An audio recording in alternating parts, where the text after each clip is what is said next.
So hi everyone, welcome to today's class. So today we'll be discussing about Amazon API Gateway, and this is an amazing service with which you can create your own RESTful APIs or your HTTP APIs, and this will serve as a really good front way or your front end gateway for any kind of application that you develop, which follows the REST standards or even the HTTP protocol standards. So we will take a deep dive into Amazon API Gateway and look at all of its features, and then we will do a small lab with AWS Lambda and Amazon API Gateway. So Amazon API Gateway, it's a fully managed service that makes it easy for developers to create, publish, maintain, monitor, and also secure APIs at any scale. And we will talk about securing our APIs with two types of custom authorizers a little bit later into the slides. APIs act as a front door for your applications to access data or your business logic or functionalities from your backend services. So Amazon API Gateway is a service that is the most critical component of your microservice based application or any monolith applications that you write, because that serves as the front door, because all of your users are accessing all of your backend business logic or you're accessing your data only through these APIs that they write. And using API Gateway, you can create RESTful APIs and also WebSocket APIs that enable real-time two-way communication with applications. So you can get a request and a response with RESTful APIs. So you can read data from your database, you can respond with the data to the front end, and all of this is possible through Amazon API Gateway. And when we take it into account an application that you write, your application has a backend, which generally is a database, which could be MySQL or PostgreSQL or even MariaDB, or it could also be non-relational in nature, which could be MongoDB and so on. And then in the middleware, you do have written your API code, and wherein you expose all of your methods as REST API endpoints. And these REST API endpoints are the ones that you can create, publish, and maintain through Amazon API Gateway.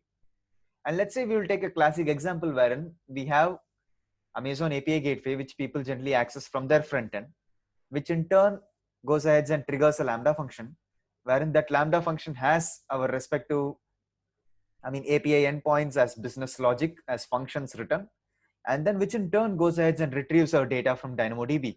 So this is a classic example wherein you have Amazon API Gateway, AWS Lambda, and DynamoDB being serverless in nature, all the three being serverless in nature, all the three scaling according to the number of users for your website based on the number of requests. So therefore, it's an amazing architecture wherein you can use this kind of architecture to develop your applications. So think about functions, think about retrieving values from your database. It could be relational, non-relational in nature. So think about the CRUD operations: create, read, update, and delete operations on your database, and then expose all of this data onto your front end through Amazon API Gateway. So you pay for the API calls that you receive and the amount of data that is transferred out. And with the API Gateway tiered pricing model, you can reduce your cost as your API usage scales. So with API Gateway, you can route requests to private resources within your VPC also. This is very much possible. Using HTTP APIs, which is a brand new feature of API Gateway, which is still in the beta stage if I'm not mistaken. You can build APIs for services behind private application load balancers or private NLBs, or even IP-based services registered in AWS Cloud Maps such as ECS tasks. You can also use API Gateway, which helps you to manage traffic to your backend systems by allowing you to set throttling rules based on the number of requests that you get per second. API Gateway handles any level of traffic, and it automatically scales based on the amount of traffic that comes in. So therefore, you don't need to maintain any infrastructure. It's a serverless service. If you're using REST APIs, you can also set up a cache with customizable keys and also with time to live, wherein you mentioned that your objects or your response is going to be in the cache only for this particular time limit, which generally you also set with CloudFront, which is also one of the services which you use for caching purposes. So when it comes to a little bit more features regarding API Gateway, with API Gateway, you can create RESTful APIs, either using HTTP APIs, which are brand new, or you can use the REST APIs. And there is one very nice, maturity model, which was derived by Richardson.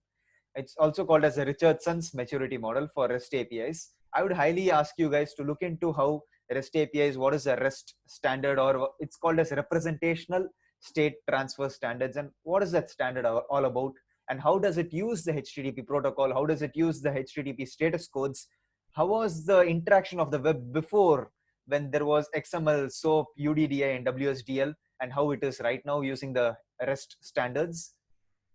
So HTTP APIs are also best way to build APIs that do not require any kind of API management features, and it's optimized for serverless workloads and HTTP backends. It offers 71% of cost savings and 60% of latency reduction compared to REST API standards that you create through Amazon API Gateway.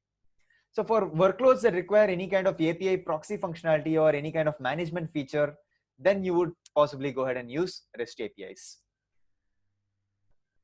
So when it comes to the authentication part of Amazon API Gateway, it supports two types of authentications. One is using Lambda custom authorizer, or the other one after Cognito was released is by using a Cognito user pool. So the way it works is when you use Cognito, you have to go ahead and create a user pool with Cognito. And then you can create an authorizer on the API Gateway, which I'll be showing it to you on the console, of the type Cognito user pool.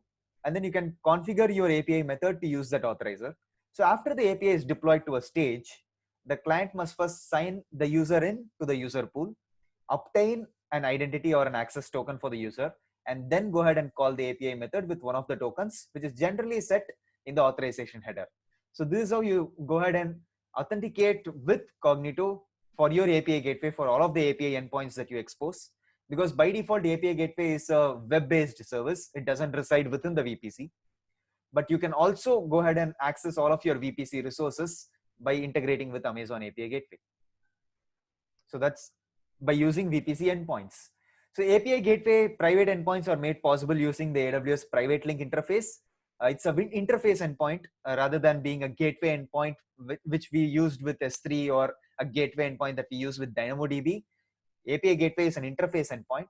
It works by creating an elastic network interface in one of the subnets that you define within your VPC. And those network interfaces then provide access to the services running within the VPC to API Gateway. So when configuring your interface endpoints, you specify which traffic should go through them. And when using private DNS, all of the traffic to that service is directed to that interface endpoint rather than going through a NAT gateway or a public IP address. A little bit more regarding VPC links is the private integration uses API gateway resource called as VPC links to encapsulate connections between the API gateway and also your targeted VPC resources, which could be your backend servers in a private subnet in front of an NLB or a network load balancer. So as an owner of your VPC resource, what you are responsible for is to create a network load balancer and adding the VPC resource as a target of the network load balancer, which could be EC2 instances or even a Lambda function, which is running in the private VPC and so on. And as an API developer, to set up API with the private integration, you are responsible for creating a VPC link on the API gateway console and specify the network load balancer so that you get the integration properly done for VPC links. And this is to access all of your VPC resources using a network load balancer. So when it comes to the HTTP API, a little bit more regarding this is that HTTP API also enables you to create RESTful APIs, but with very lower latency and lower cost. You can use HTTP APIs to send requests to Lambda functions or any routable HTTP endpoint. For example, you can create a HTTP API that integrates with a Lambda function on the backend. So when your client calls the API, API Gateway sends all of the requests to the Lambda function and then returns the function's response to the client, which is the front end. So when it comes to the REST API, a REST API in API Gateway, it's a collection of resources or methods, which we are going to do today in the lab with backend HTTP endpoints, such as Lambda functions or other AWS services. It can also be a ECS task. So you can also use API Gateway feature to help you with all aspects of the API lifecycle, including the management features such as monitoring and all that. API Gateway REST APIs use a request response model wherein the client sends the request and then you go ahead and send back the response. This kind of model is suitable for many different kinds of applications that depends on synchronous communication. So when it comes to the caching aspect of API Gateway, you can either deploy API Gateway as a regional endpoint or as an edge endpoint. So when you deploy it as an edge endpoint, then you will possibly be using the API Gateway caching features, where you can specify the respective time to live in terms of seconds for as to how long your API Gateway should cache the response. And then API Gateway then sends the response back by looking up the cache instead of making an actual request to your endpoint, which could be a Lambda function. The default TTL for API caching is 300 seconds. The maximum time to live value is 3600 seconds. With TTL value as 0, it means that caching is disabled. So there is also one more really nice feature with API Gateway called as canary deployment. This is really nice because canary release, it's a software development strategy in which a new version of your API, probably a new set of features that you have released to your application, which is a new version of your API, is deployed for just testing purposes alone. And the base version remains deployed as a production release for any normal operations on the same stage. And when you do it on the same stage with a base version, which is a production release and also a canary release, the canary release deployment, the total API traffic is separated at random into a production release and also your canary release with the new set of features with a pre-configured ratio, which you can also manipulate. Typically, the canary release receives a small percentage of the traffic because it's a subset of features that you have released brand new right now for a subset of users. And the production release takes up maximum of the traffic. When it comes to Lambda's integration, you can integrate API Gateway with the Lambda function using Lambda proxy integration, which means you don't have to worry about the request and response integration. But then when you go with non-proxy integration with AWS Lambda, in addition to the proxy integration setup steps, you have to also specify the incoming request data, which is mapped to the integration request, and the integration response data, which is mapped to the method response. And I'll show you this on the console as to what's the difference between proxy integration with Lambda and non-proxy integration, where you have to actually specify literally everything, wherein when it comes to the incoming data, how it's going to be mapped to the integration request, and when you response data back, how it's going to be mapped to the method response. And regarding API Gateway, WAF and logs, WAF we have already studied about, which is called as Web Application Firewall. You can use AWS WAF to protect your API Gateway from common web exploits such as SQL injection, cross-site scripting, and all the different other rules that WAF provides us with. So this could affect the API availability and performance, compromise security. So for that particular matter, you would go ahead and integrate AWS WAF with API Gateway. So there are two types of logging in CloudWatch. You have execution logging and access logging. With execution logging, API Gateway manages the CloudWatch logs. The process includes creating the log groups, the log streams, and so on. With access logging, you have to go ahead and create the log group, and you have to go ahead and specify an existing log group that could be managed by your API Gateway. And final, regarding the API Gateway's pricing, you pay only for when your APIs are in use. For both HTTP and REST APIs, you only pay for the number of API calls and also the data that is transferred out.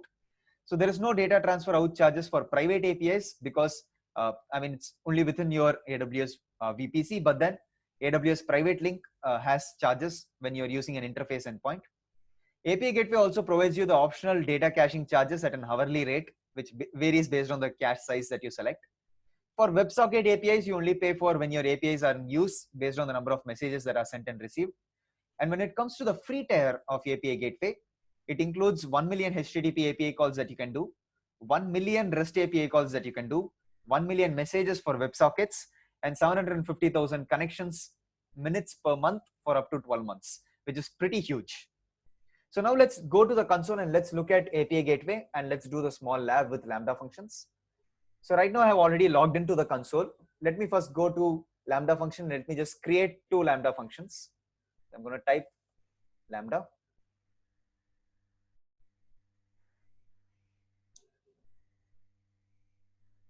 Okay, so I'm going to go ahead and create a Lambda function.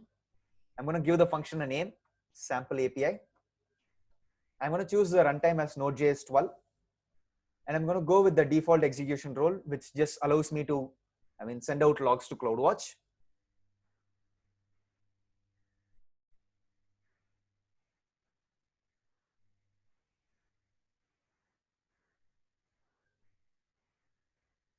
Okay, so now the function has been created. So you can see over here, the first version of the function that we are going to create specifies the message, which is hello from Lambda. And I'm going to go ahead and create the version from here by publishing a new version. I'm going to give this v1, click on publish. And now what I'm going to do is I'm going to go back to the latest version. I'm going to modify this code. I'm going to say hello from Akshay and click on save. And now I'm going to publish a new version of the function, which is version 2. And now all I'm going to do is go ahead and create an alias. with the latest in mind. I'm going to go ahead and create an alias. And this alias is going to be called as sample API. And that is going to be the description also, but you can give whatever description you would like. And I'm going to manage this weights between version 1 and version 2. I'm going to specify 50% over here. For both version 1 and version 2, it's going to be redirecting 50% of the weightage. I'm going to click on save. So now we are set to go on the API gateway side. So what we are going to do on the API gateway side is we are going to go ahead and create our API, create a new resource, create a new get method, and then we are going to go ahead and specify this aliases ARN over there, wherein it's going to allow us to go ahead and trigger this Lambda function from our REST API endpoint. Okay. So I'm going to go to API gateway.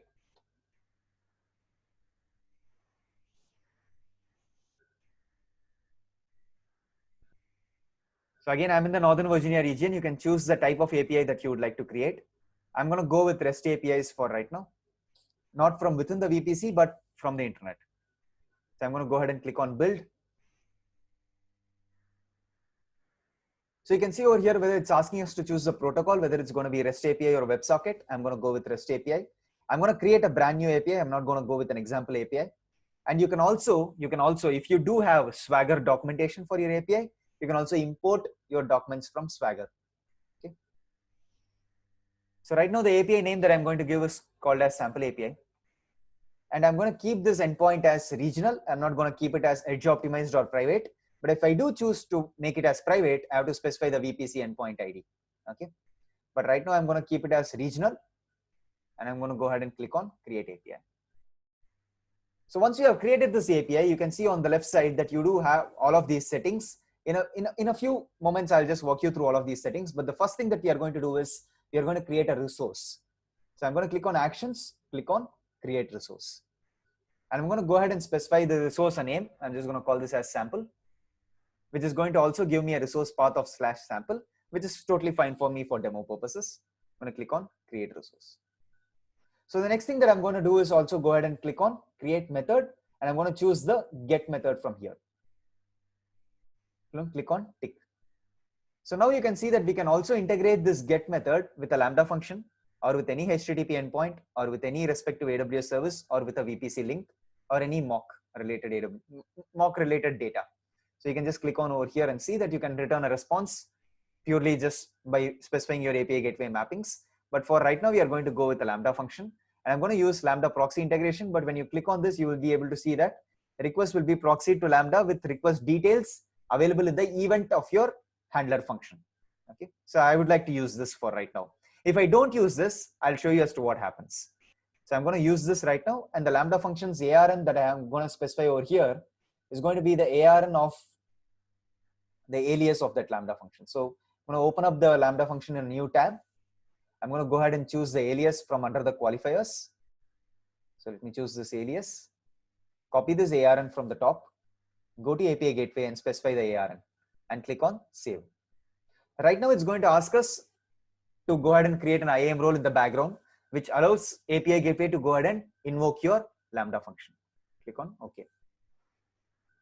So now this setup has been completed, wherein we have the method response, the integration request on the Lambda proxy, and then Lambda function is going to receive all of the details on the event.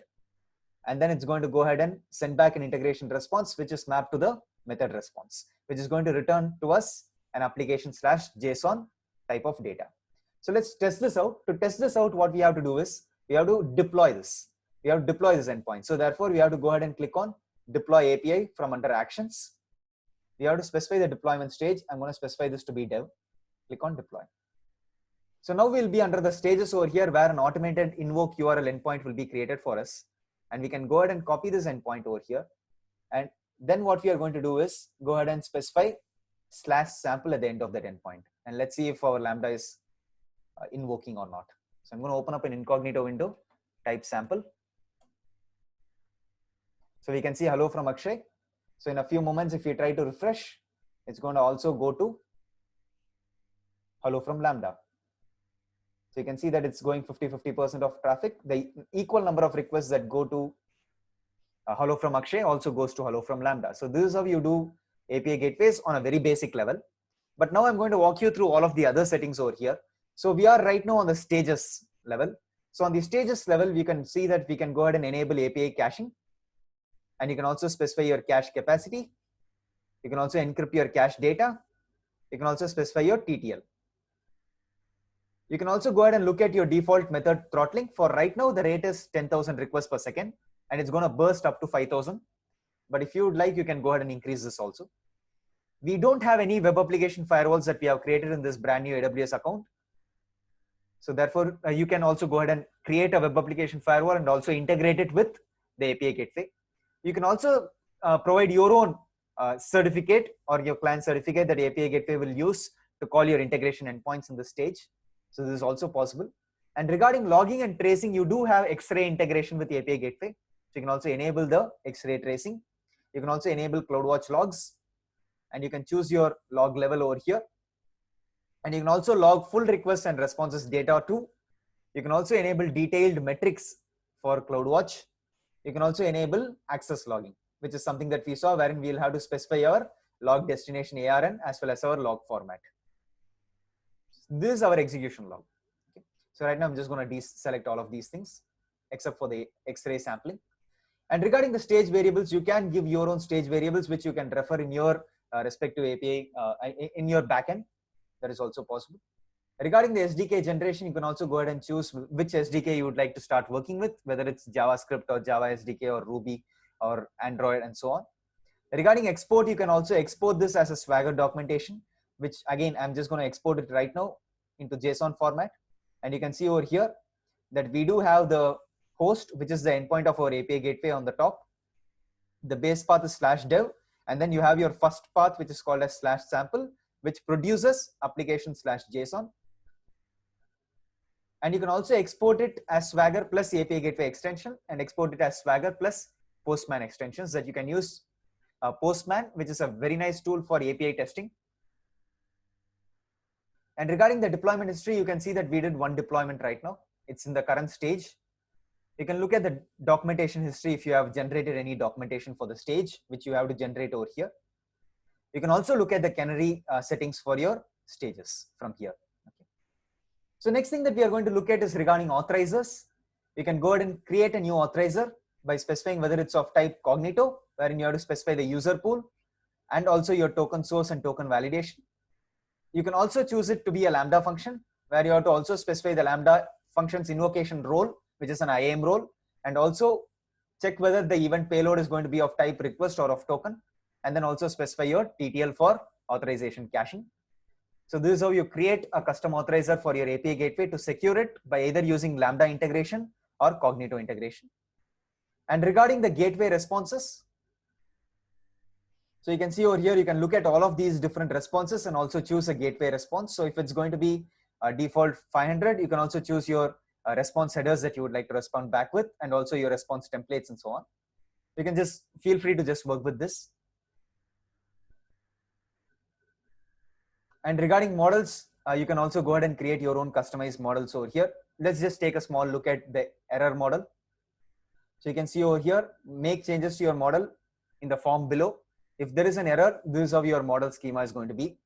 So you can create your own customized models for your API resource that you have created. And regarding the documentation, you can go ahead and create your own documentation. Start creating your own documentation or import any documentation from Swagger, and also publish your documentation. And when it comes to resource policies, you can specify. So it's mentioning over here that you can configure access to this private API using a resource policy. But right now, this is not a private API, but this is a public API. But if you do choose to create your API gateway resource as a private API, then you can go ahead and specify a resource policy over here. It's pretty similar to that you would have with SQS resource policies or S3 bucket policies or SNS topic policies and so on. And regarding the dashboard, this gives you certain small metrics from CloudWatch based on your API calls, the latency, the integration latency, the 500 errors and the 400 errors, which we don't have right now. And regarding the settings, you can see over here, there are general settings. So these are something that is totally out of the syllabus, which never pops up in any of your exams. But you can also change your endpoint type to be regional or private or edge optimized. And finally, when it comes to VPC links, which is over here, this is something that we saw in the docs, wherein we can go ahead and create a VPC link over here. And we are going to create it for the REST API, where you'll also specify your target NLB for connecting to any one of your resources that are within your private private VPC.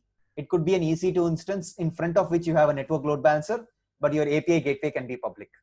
But all of your resources will be private in nature, and all of your traffic will only go through your network load balancer. And this is pretty cool because you can have your API gateway as a public resource endpoint, and all of your business logic running on EC2 instances or ECS clusters fronted by a network load balancer. It's pretty cool. In order for you to access all of your VPC resources using a VPC link, which is in turn using a network load balancer to talk to all of your resources in your private subnet. So this is it regarding API gateway. So I hope you understood most of the features. Please do view this lecture once or twice if you would like to understand these features in more details. This is mainly from the developer's perspective, because on a day-to-day basis, a developer will be working on API gateway in order to create all of his resource endpoints and so on. So thank you for attending this session, and have a great day. I'll catch you in the next session.